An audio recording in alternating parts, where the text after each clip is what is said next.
Yo, what's up guys, it's your boy Sami here. Today we are gonna see, what if Naruto had the heart of a demon, part 2, hope you'll enjoy this video. So before we start please subscribe to our channel, and like this video. So let's get into the video. Takugar Ganju. Age, 46. Height, 6'2". Weight, 297 pounds. Hair color, brown. Eye color, hazel. Home of residence, owns several estates throughout the 5 countries, but mainly lives in his 10-bedroom home in Wind Country. Takugar Ganju was a small-time crook in his early years, constantly in and out of the custody of the local authorities when his parents had decided that he wouldn't learn anything unless it was the hard way. His parents had to try and keep him out of sight, as they were one of the richest families in the world. His father, Takugar Ganju, inherited his grandfather's gift for inventing new and useful tools, and had established himself as one of the leading inventors within the entire world. His mother, Takugar Reina, was one of the most popular and successful actresses not only within the ninja community, but worldwide as well, second only to Fujika's Yuki in sheer talent and beauty.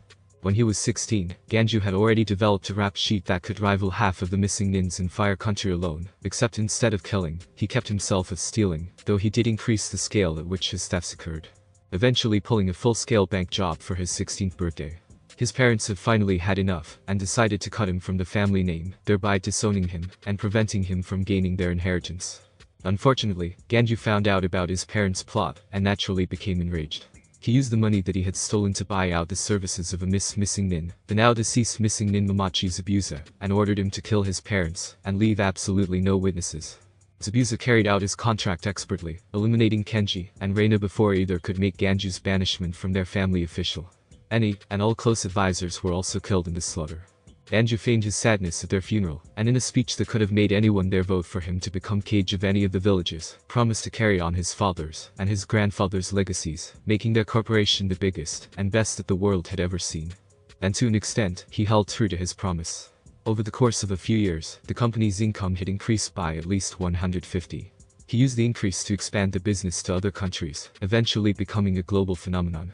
The resources that were at his disposal were near limitless, and many began to wonder if he would ever go away. However, none of them knew the true reason behind his newfound wealth. True, on the surface he kept his ancestors' business running like usual. Underneath all of that, however, was a series of underground developmental facilities that used the resources that he received to develop weapons. Handguns, shotguns, machine guns, you name it, he made it. By the time he was 20, he had built his first factory and began mass producing them, selling them on the black market. Even though it was underground, people still were able to find out about this, and threatened to turn him in to the authorities. Unfortunately for them, Ganju had an addiction. His drug, missing nins. After Zabuza, he began hiring missing nins for most any job that required blood work, and eventually, he was able to acquire 4 of them permanently. One from the Hidden Sand Village, one from the Waterfall, one from the Mist, and his most recent one from the Rock. All are ranked as A-class missing nins. We have taken special interest in this case because he has murdered a great supporter of mine. We would have ended up going after him sooner or later, so it would be wise to take him out sooner. You will take whoever you need and eliminate Takugar Ganju and the 4 missing nins that are in his charge. There is no time restraint for this mission, so feel free to use whatever means that you deem necessary.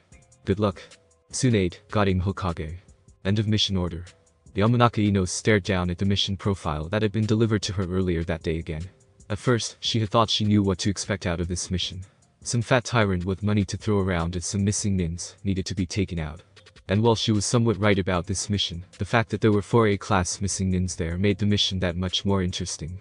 Maybe I'll actually get some field practice that I just perfected. Well, better go find him.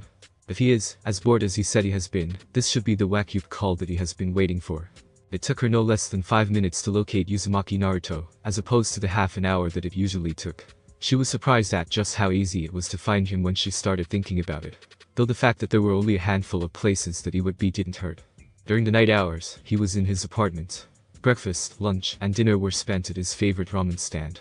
When he was bored, he could be found at the training grounds, though that was never the same place one day, as it was the next. If he was depressed, or if he simply wished to enjoy the view, he was at the Hokage Monument. Just a few of the places that he frequented. This time, she found him up at the monument with a few ramen cups. The surefire future Hokage barely even noticed that he was no longer alone on the monument, and only turned when Ino was standing right next to him. He swallowed the noodles that he had in his mouth, and looked up at his blonde partner. Hey Ino.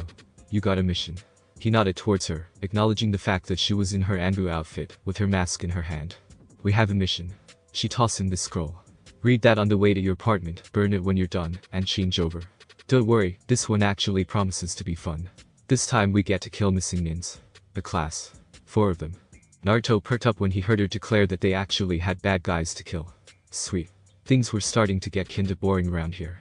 At first I thought Bot-chan was simply not giving us any of the really good missions. I was getting scared that she might have found out about our little prank. Ino simply nodded.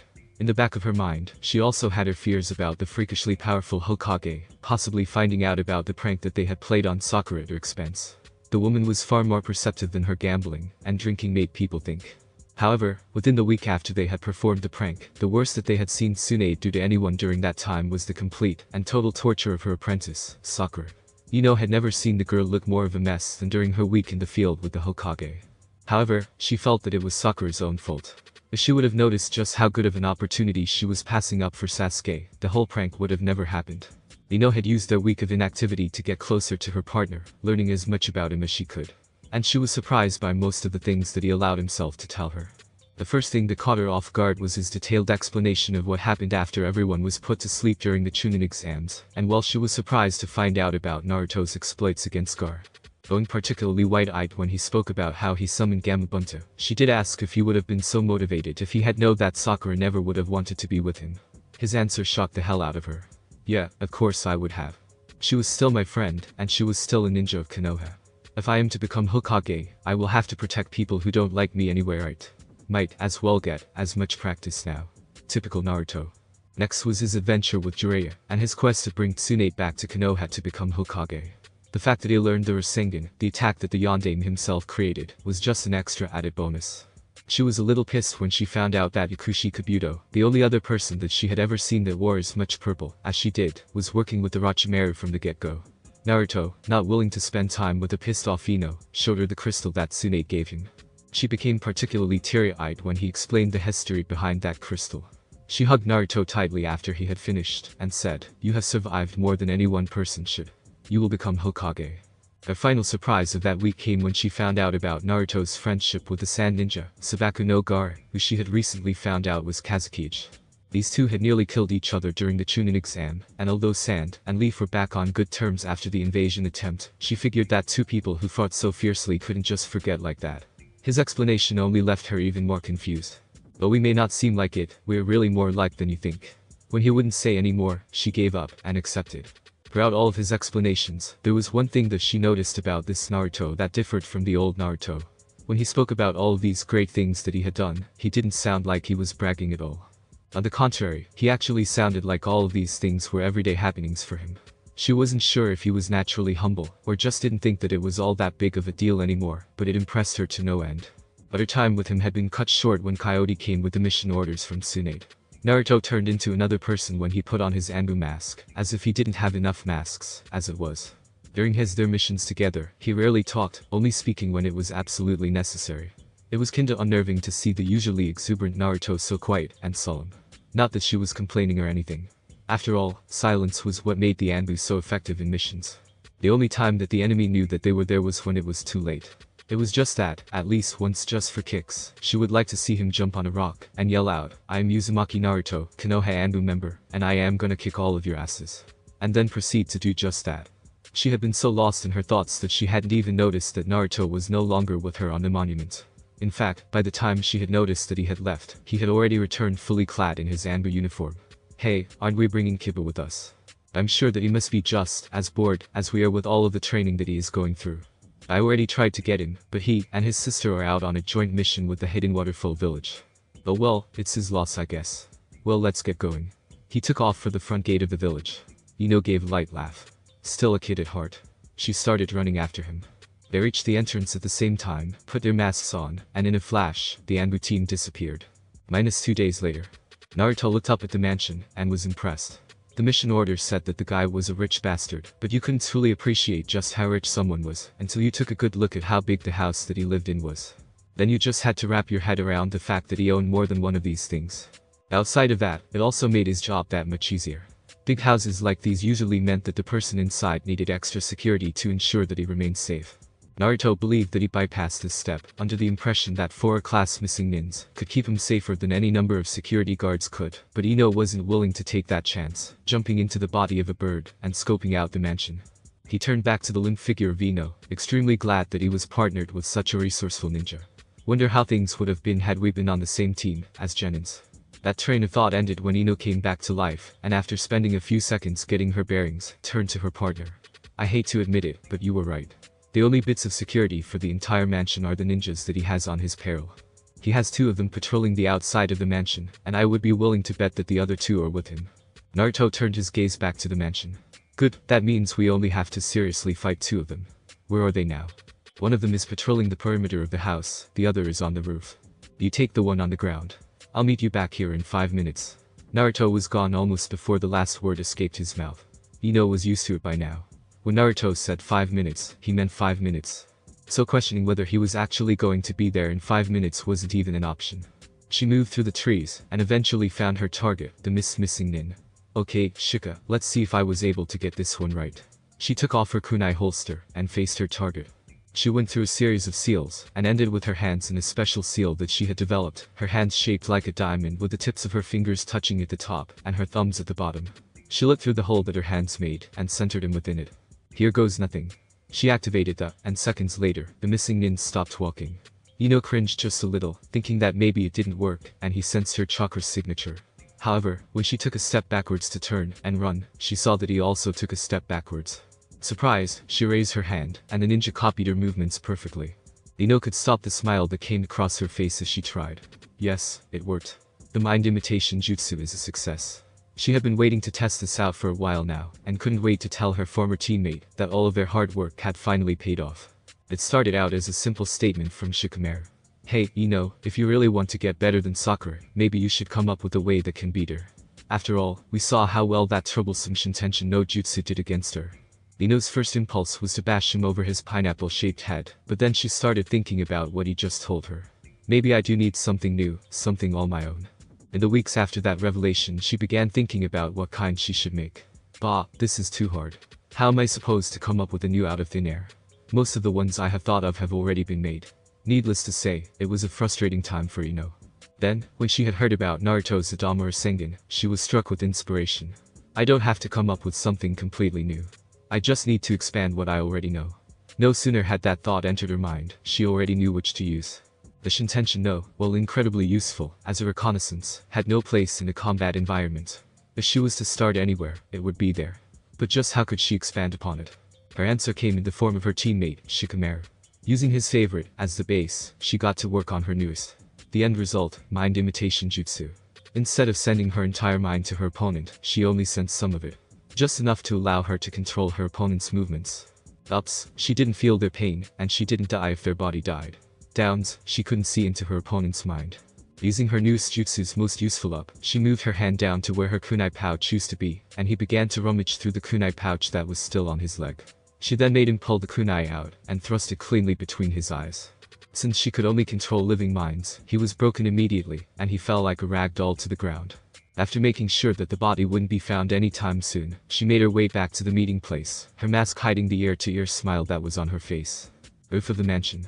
The hidden rock missing nin finished his latest patrol of the roof of the mansion, something that he thought was completely worthless to begin with. True, he had only been a part of this little entourage for the better part of a week now, but that didn't mean he wasn't entitled to his own opinions about the way this place was run. Unfortunately, it did mean that whatever opinions that he did have meant absolutely nothing to anyone else. He tried not to mind though. He was living the good life of a ninja, with maids waiting at his every beck and call, and a fat paycheck every week. What more could a guy ask for? His answer came in the form of a seductive coo from behind him. His first instance was to pull out a few needles, and give whoever it was a little lesson in acupuncture. However, the sight that reached his eyes immediately left him speechless. Laying in an overly seductive pose, running her fingers all across her bare skin, was a young, almost naked woman, with bright blue eyes, and golden blonde hair, done into a pair of pigtails. She looked over to him, and spoke in a very sultry voice. Hey there, big boy. Why don't you take a break, and play with me for a while? As good as the maids were, the fact that there was a strict hands-off rule applied to them made this invitation all the more pleasing. He made his way over to her, and although he was slightly confused when he saw that there were a set of whisker marks on her face, the rest of her body quickly purged any curiosity about them. Hey, baby. "Wanna see my kunai?" It would be the last thing he would ever say. The last thing he would ever see would be the girl poofing out of existence. The last thing he would ever hear would be, "Nah, I like mine better," from behind him. Then, there was nothing else. He fell forward, the kunai embedded deep into the back of his head. His assailant caught him before he landed on the roof, and carried him to the ground. Naruto hid the body, and ran back to the meeting spot, where Ino was waiting. 5 minutes. As promised. Ino shook her head, and looked back into the mansion. How long before they realized that they are now down 2 missing nins? Probably not that long. Just means that we probably won't be able to conceal ourselves anymore. Ino looked over at her partner, and sighed. Well, if it's gonna be a fight, we might as well start it right. Naruto nodded his head at her, smiling under his mask. Let's go. They jumped up, and went through a couple of open windows. They both were somewhat relieved when they were met with an empty kitchen, and began to slowly make their way through the house. Room after room, they stealthily moved through, at first thankful for the empty rooms. However, as they passed the 10th room, Ino silently brought up a point that had begun to worry her. Something isn't right here. As rich as this asshole is, and as big as this house is, there should be maids, butlers, and all sorts of people here. I really don't like the fact that we haven't run into one person since entering this house. Naruto had indeed noticed this, as well, but didn't sound at all worried about it. He hasn't escaped yet. I have surrounded the mansion with cage bunchen. If he did escape, one of them would have noticed by now. Ino nodded her head. Naruto had already told her about his favorite technique's special ability, which allowed him to see the memories of his bunchen after it was dispelled. One of the first things that they did after becoming a team was tell each other about their current abilities. If they didn't know just what the other person could do, then how could they work as a team? The fact that Naruto was the one who proposed the idea was something that completely blew her mind. Their thoughts were interrupted by a pair of needles planting themselves into the wall beside her. Turning to the direction that they came from, she was greeted with the face of the missing waterfall nin. Hello there. I don't suppose you are another one of those protesters trying to uncover the boss's secret, are you? Naruto was the one to speak up. No, we are here to end you, boss. The waterfall nin sighed. Now why does it have to be that way? If you kill my boss, I will stop getting money. Now I have to kill both of you. He pulled out another pair of needles, and threw one each at Naruto and Ino. The blonde duo easily dodged them, and Ino lunged at him with a kunai in her hand. She let loose a barrage of kunai attacks which the missing nin was barely able to dodge. During her short time as a teammate with Naruto, he had helped her improve her jujutsu dramatically. The fact that they were still inside the mansion also helped by limiting his maneuverability. Naruto, in the meantime, was standing back, appearing to be waiting for an opening for himself. Finally, after a misstep by Ino which left her slightly off balance, the missing nin lunged forward, and her, knocking the kunai away from her hand, and sending an open hand palm strike to her chin, sending her flying into the air. Unfortunately, he completely missed Naruto running forward, underneath Ino's still sailing form. Naruto lunged forward, and hit him straight in the chest with an open hand strike, sending him flying back into the wall. As the missing nin slowly recovered, Naruto kept his striking pose, seemingly deep in concentration. The missing nin stood up, and laughed. Okay, that was a pretty good hit. But if that is all you have, then you are in some trouble. Naruto smirked underneath his mask, as he spoke the last words that the missing nin would ever hear. Resend him. He relaxed his posture, and the missing nin exploded. Ino had recovered from the hit, which wasn't nearly as hard as she thought it should have been, and saw the entire scene unfold in front of her. After the entire space that they had been occupying was dotted with the blood of the former missing nin, she walked up to Naruto. What the hell did you do to him? Naruto looked at her. My new assassination technique, the Rasengan. It is just like a regular Rasengan, only instead of making it bigger like I did with the Adama Rasengan, I made it super small, compacting all of that chakra into a ball no bigger than a needlepoint. It takes a lot of chakra control to keep it that way, something I actually have to thank Sakura for. Then all I do is release my control of it, and the chakra forces its way out. In other words, boom. When did you come up with that? I haven't even heard of it. About a month ago, though, I didn't tell you about it because I didn't perfect it until about a week ago. Ino simply nodded. True, she felt a little left out about the attack not being brought to her attention until just now, but she supposed that it wouldn't make sense to talk about an attack you haven't learned to use completely. Hey Ino, do you hear something? It sounds kinda familiar. Ino opened her ears to the sound, which did sound familiar, and sounded like it was all around them. In an instant, Ino realized that they had seconds to live. Explosive tags. Run. They headed for the nearest windows they could find, and leaped out just as a huge explosion engulfed the mansion. Naruto and Ino were laid out on the ground in front of what used to be the mansion. As they slowly climbed to their feet, they were greeted with a pair of wooden figures, both with blades that were dripping with poison pointed at them. So my entire operation was about to be threatened by a couple of ninjas. Good call, Kaoru. The blonde Anbu pair looked past the figures to see the smiling face of Takugar Ganju, and the missing sand nin, who was apparently named Kotaro, standing a few meters away from them. Kotaro appeared to be controlling the figures with his fingers, meaning that he was a puppet user, which only made sense since he was a former sand nin. There was no problem, Takugar-sama, though I am sorry about the mansion. I know it was your favorite. Ah, don't sweat it. I have many more of those, and I can always have another one built. Now then, show me the faces of my would-be assassins. Twitching his fingers slightly, Kotaro made his puppets take the masks off of Naruto and Ino, revealing their faces to them. Ino used this time to address her partner. Where are your bunchins? We can still surprise them. Naruto shook his head. They're gone. I felt them leave at the same time as the explosion. Ganju began laughing. I don't believe it. They're sending kids after me now. This is way too much for me. Kotaro allowed a small smile to come across his face. If you don't mind, Takugar-sama, I would like to end their lives now. My fingers are getting sort of twitchy now. Yes, I suppose that they have lived long enough. He turned back to them. So, any last words? Naruto scowled at him, and was about to unleash one of the most insults ever, but stopped. And smiled. Yeah, just two. Oh, and what might they be? Takugar Ganju would regret those words, as the last two words that would enter his ears would haunt him throughout his afterlife. Sabaku Kayu. By all accounts, the god in Kazakige was doing very well for himself, and if anyone was to ask him why, he would tell you that it was all because of the fact that he was able to get a good night's sleep. The last time that Uzumaki Naruto had seen the red-haired sand user was 5 years ago, when he was sent to rescue him from Jadar and Sasori of Akatsuki. Back then, Naruto wasn't sure just how badly Gaara's combat techniques were affected by the fact that Shikaku had been taken away from him. True, he did have some of his sand manipulation powers with him when they last parted ways, as he was able to use his sand to make Naruto shake hands with him, but if he was still able to fight on the scale that he used to was a different story entirely. Now, here they were, in the Kazakige's office, catching up on the years that they had spent in their respective villages. Naruto allowed Gaara to go first, as there weren't many of the blonde's exploits that hadn't already reached the Kazakige. The first thing that Gaara did when Naruto left was sleep. And boy did he sleep. According to his siblings, he slept a total of 2 weeks straight. Not that anyone blamed him, after all, if they had to go over 15 years without sleep, then they would feel like they deserved to have as much of it as they wanted. After his brief coma, he began to assess just how much his powers suffered from the removal of his prisoner. And while he expected his abilities to be nowhere near where they used to be, realizing just how far apart they were caused just a little worry in him. The first, and decidedly most painful, of his findings was the fact that his shield of sand was no more.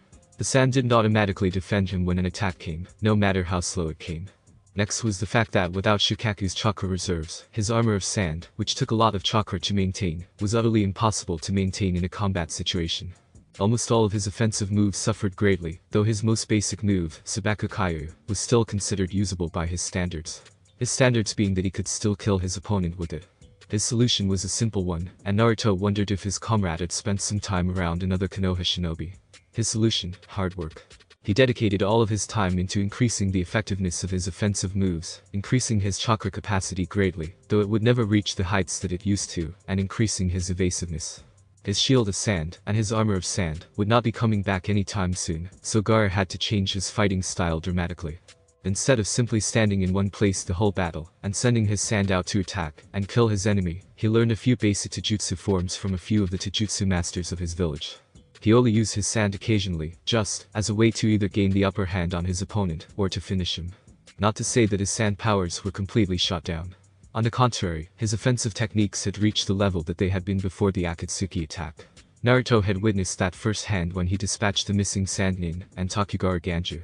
Considering that he had only seen the Sabaku Kayu used on the arm and leg of Lee during the Chunin exams, and had not seen Gaara ever perform his trademark attack on a person's full body before, beside of both Ganju. And Kataro's bodies getting crushed by the pressure that Gaara put on the sand, was a sight that wasn't going to leave Naruto's head for years. Naruto was not the most observant ninja in the world.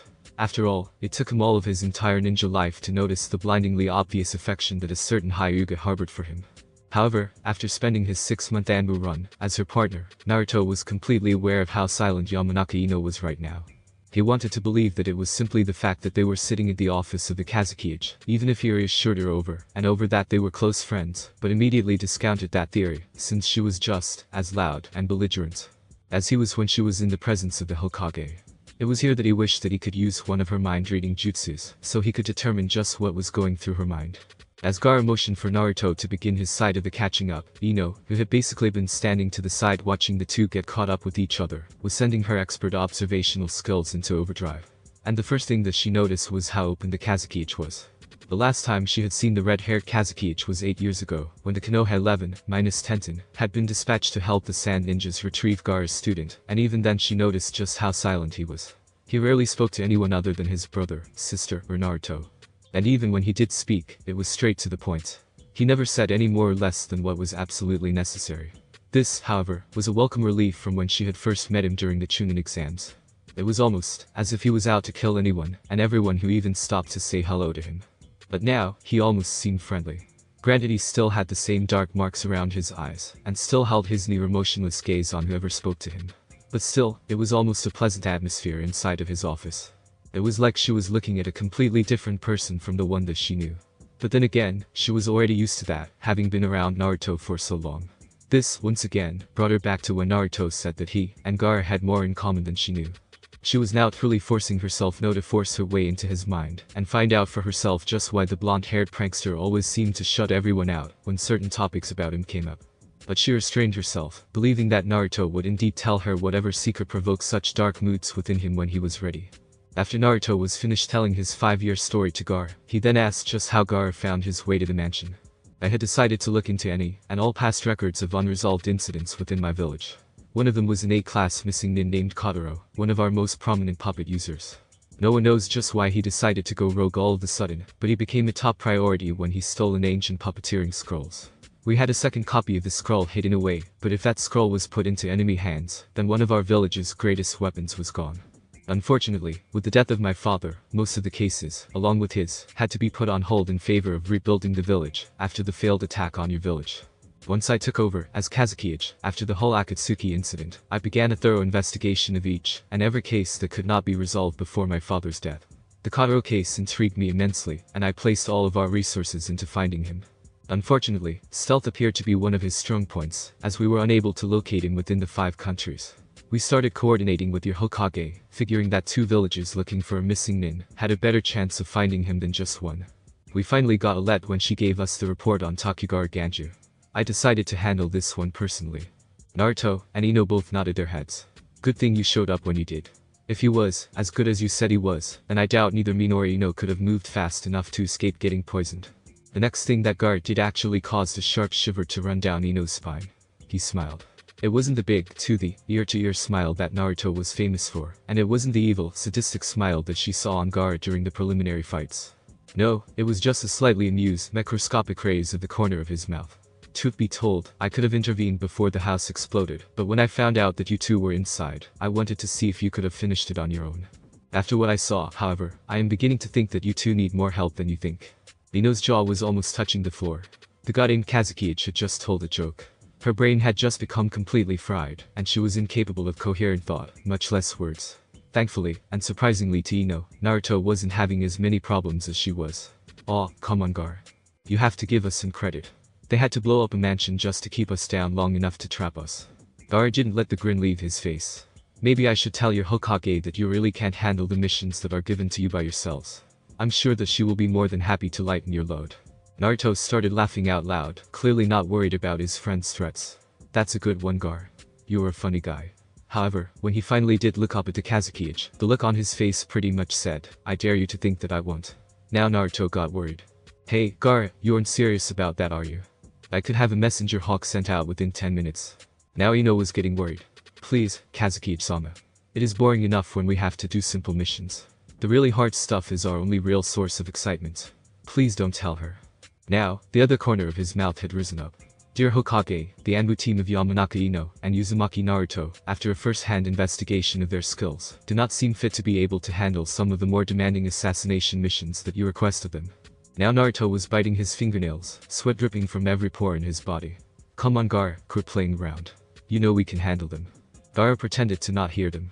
Therefore, it is my suggestion that you lower their mission rank 2 before he could finish the sentence. He froze. He was surprised to find that he couldn't move his arms, legs, head, even his eyes. I felt this before, when that Nara kid caught me with his shadow.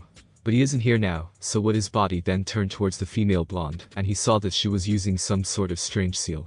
Naruto looked over at Ino in something resembling surprise, shock, and wonder. Ino, what the hell did you do? Ino kept her eyes locked on Gaara. Mind imitation jutsu. I finally perfected it. She walked up to Gaara, which only took half the time it would take, as he walked to her, as well. Now you listen up. I don't care if you are the Kazekage, Hokage, Kamikage, or any other cage that might exist. You will not jeopardize my perfect Anbu mission record, just because we were caught a little off guard. I swear to the gods, I will make sure that you spend each and every day of your life regretting the day you crossed Yamanaka Ino. So, what do you say to that? Gaara spoke in a voice that was far too calm for his current situation. Uzumaki Naruto, is she always this scary when she gets angry? Naruto stared at the Kazekage in awe. He had a lot of balls calling Ino scary right in her face. Oi, Gaara, you really aren't in any position to be saying things like that. Gaara turned his attention back to the blonde-haired mind user and smiled his small confident smile again. I thought you Konoha ninjas had a sense of humor. Ino was so shocked by his words that she unknowingly released her jutsu's hold on his mind. You can't possibly mean. Gaara simply nodded his head and said, I was kidding. Naruto dropped face first, while Ino remained frozen at his words. Gaara shook his head. These last few years have done a lot of good for me. I have found my humanity, something that I believe never existed before. And now that I have a firm hold on it, I wish to enjoy it as much as I can. Naruto stood back up and nodded his head, completely understanding what he was saying. I see that. And I suppose that we should be congratulating you for that, then. By the way, how are things going with the villagers? Gaara took his seat behind his desk. The council still has some slight misgivings about me, but at the very least, they don't see me as a potential threat to the village anymore. Of course, the younger generations have accepted me to a much greater extent than I could have ever imagined. The rest of the village is still somewhat split down the middle, as far as I'm concerned, but at the very least, no one outright hates me anymore. Naruto couldn't help the smile that came across his face. Good for you, Gaara. I have already sent the mission report to your Hokage, so if you don't mind, I would like for you to stay the night here. You can use the guest rooms in my mansion.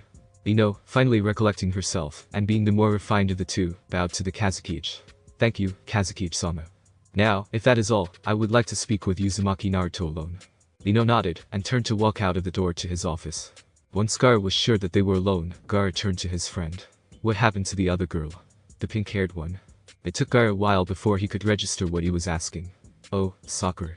Gaara already knew that something had happened. He always added a chan to the end of her name. Well, you remember when I told you about how we finally got Sasuke to come back to us? Well, 6 months after he returned, he and Sakura got engaged. If Gaara had eyebrows, one of them would have been raised slightly above the other. Engage. To him. How did that happen? Don't ask me. I've been trying to figure that one out ever since she told me. But that didn't truly do it for me. No, my affection for her officially ended during a festival at my village. I believe her exact words were, all he had for me was a little kitty crush. That is all it ever was, and that is all it ever will be. Wow, it must have been one hell of a kitty crush for me to constantly put my life at risk for her. Gaara simply nodded at that. She is obviously far too shallow to notice that what you had for her was more than she deserved. It is great that you have moved on. Thanks Gaara, but why did you ask in the first place? I have seen how you act around the mind jumper. Though it may have been brief, I have noticed something between the two of you. So I figured that something must have happened between you and your former teammate. He looked down at his feet. Well, as far as I and Ino are concerned, there isn't really much there. We hang out, talk, eat together, go on missions together, and even play a few pranks on people. He said that last part with just a hint of pride. She kinda reminds me of me whenever I see her start yelling at someone, or when she is ordering ramen. I guess I should have noticed this a long time ago, but I was so wrapped around Sakura that I shut every other girl out, even Hyuga Hinata, the only person in my class who actually liked me. Gaara stared at Naruto, somewhat pleased that he was talking about this with him. I see. Tamari once told me that we only realize our biggest mistakes in life in retrospect, when it is already too late to change or fix them. The only thing that we can do is take what we have learned and apply them to our present lives.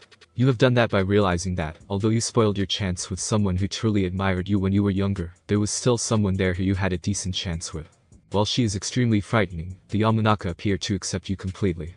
He stopped when he noticed the slight stiffening in Naruto's arms. Unless there is still something about you that she doesn't know. I am assuming that it has something to do with your prisoner. Naruto looked back up at Gaara. I spoke to her once about her family. She had a few aunts and uncles that participated in the defense against the Kyuubi. They had all died slow, violent deaths at his claws. I don't know what would happen if I told her that the same demon that ended the lives of most of her family was trapped inside of me. Too many people that I don't even know, that don't know me, already hate me. I don't want the one person that I care for to hate me, as well. You will need to tell her sometime. Gaara stood up and turned to face his village. And truth be told, I would think that you have a much better chance of her not hating you than you think. Like you said, the people who hate you are the ones that don't know you, the real you. She has had her whole ninja life to get to know Uzumaki Naruto the person, not Uzumaki Naruto the demon container. And once you tell her, you will find it easier to tell everyone else. He turned back to Naruto. But the more you wait, the harder it will be. He held up a hand and created a ball of sand. The more you allow the hate to stop you from speaking, the heavier the burden will become. He gathered more sand into the bowl, making it bigger and bigger. You have to tell someone, allow all of the hate to be let go, and let the burden. He released the sands, letting them fall to the ground. Full. Naruto let his words jumble themselves around in his head. Gaara did indeed have a point. As the years went by, and he became closer and closer to his friends, the fear of their reactions towards finding out his secret became more and more of a burden on him. Maybe you are right, Gaara. Maybe I have been holding this one in for too long. But I can't do it just yet. I need to know that she won't go berserk when she hears me out. Maybe not now, maybe not tomorrow, maybe not in a week from now, but I will tell her eventually. Gaara nodded his head and sat back down. Good. Now if you have nothing else for me, then you can go now. Naruto bowed to his friend before turning and leaving the office. Guest rooms, later that night. Yamanaka Ino stepped out of the bathroom wearing a full-body bathrobe, glad that the Kazukiage kept his guest rooms as well furnished and stocked as he would his own room. She took a seat on one of the two single beds that occupied the room, removed the robe, and went to her backpack for her clothes. She had just gotten her hands on her bra when she heard a knock on the door. Hey Ino, it's me. She smiled at the door. You can come in, Naruto. She heard the doorknob rustle a little, and then stop. Ino, are you decent? Of course I am. I wouldn't let you come in if I weren't. She still had her bra in her hand. Naruto opened the door and turned to Ino. Sorry I too. He immediately turned away, squeezing his eyes shut and placing both hands over them. What the hell, Ino? Ino let the laughter come like it was natural. She had heard about Naruto's 2.5-year venture with the legendary Sannin, Jiraiya, and was well aware of his overbearing perverseness, as she had been in the bathhouse when she was caught peeping a few months back. She had always wondered if Naruto had let some of his teacher's perverted nature rub off on him, so she attempted to exploit that theory every chance she got. And although he had proven himself to be the gentleman that he claimed to be, she always got a kick out of seeing his reactions to her provocations. We agreed to no secrets between us, so why shouldn't we be able to see each other naked? She finished snapping on her bra and fished out her panties. That's not the same thing, Ino, and you know it. He moved his way across the room towards his own bed, placed his bag down, and fished out his own pajamas. Are you at least halfway decent now? Yes, I am. She pulled her panties the rest of the way up her legs. He turned to see her and sighed. You know, there are some who would think that your openness with your body is somewhat degrading to your gender. Maybe, but you aren't one of them, and since I'm only this open with my body towards you, then it doesn't really matter what they think, now does it? He kept his mouth shut at that. Mainly because there was nothing he could say to that. True, he didn't find her exhibitionist activities degrading, just slightly annoying. He just went to the shower, pajamas in hand, and closed the door. But not before Ino was able to give him a mental tag. It was another little technique that Ino had developed during the time she spent creating the mind imitation jutsu. This one simply put a small fraction of her mind into whomever she tagged, allowing her to communicate with them psychically. Though she didn't use it unless she had to, this time was special, as there was something that had been buzzing inside of her mind for a while now. Hey Naruto, would you mind if I ask you something? Naruto, who had just entered the shower, already knew about this method of communication, as she had tested it out on him first, as she did with most of her. He also recognized that her tease fest was now over, and she was actually being serious again. What's up? Ino had just slipped into her own pajamas, a pair of shorts, and a t-shirt. Well, the Kazukiage said that most of his good happenings were attributed to him getting a good night's sleep for the first time ever. How does a guy go his whole life without ever going to sleep? Ah, that's right. You didn't know about Shikaku before now, did you? He started washing his body off. Well, Shikaku is one of the 9-tailed beasts. Theoretically, he should be the weakest, seeing as he is the one-tailed beast, but trust me, he is nowhere near as weak as that. He was sealed inside of Gaara, which gave him an immense chakra boost, but also came at a price. See, Shikaku's strength can only be contained while Gaara is awake. If he falls asleep, Shikaku gets let out, and all hell breaks loose. Because of that, ever since his birth, Gaara has had to stay awake, keeping Shikaku's massive strength sealed away. Ino actually stopped everything she was doing to listen to this story. Oh my god. He had to stay awake just so he didn't unleash that monster. Why did he even have him sealed up inside of him in the first place? Naruto finished his shower and stepped out to dry off. Power. The sand village was in a tight spot, so the Kazakage back then ordered that Shikaku be sealed up inside Gaara, thereby turning him into the village's greatest weapon of mass destruction. And considering how much everyone hated him because of the demon that was locked up inside of him against his will, he willingly became that weapon. Ino noticed, just barely, the slight hint of resentment that was in his voice as he spoke. Not willing to push him any farther, she broke the connection and left it at that. He must really feel sorry for him, for what happened to him. Naruto stepped out of the bathroom, clad in his pajamas, topped off with his frog hat. Ino looked at him and smiled. Sheesh, Naruto, when are you going to get rid of that thing? It just doesn't look right on you anymore. Naruto stuck out his bottom lip at her. When are you going to stop flaunting your body at me? Ino stood and looked defiantly at him. Not until you finally admit that you are as perverted as your teacher. Then I guess this thing is staying in my head, because I ain't going to admit to something that isn't true. He laid down in his bed and covered up. Good night, Ino. Ino sighed and smiled again. Deep down she had to admit that he looked rather cute with his little hat on. Night, Naruto. She lay down in her bed as well. Naruto was asleep minutes after his head hit the pillow, but Ino stayed up for a while longer, wondering about what she had learned today. She would finally go to sleep after lying in bed for a full hour, but not after promising to do a little digging into the past of Uzumaki Naruto. Thanks for watching my video, leave a like if you enjoyed my video, and also do consider subscribing to my channel for more awesome content. See you next time, till then sayonara.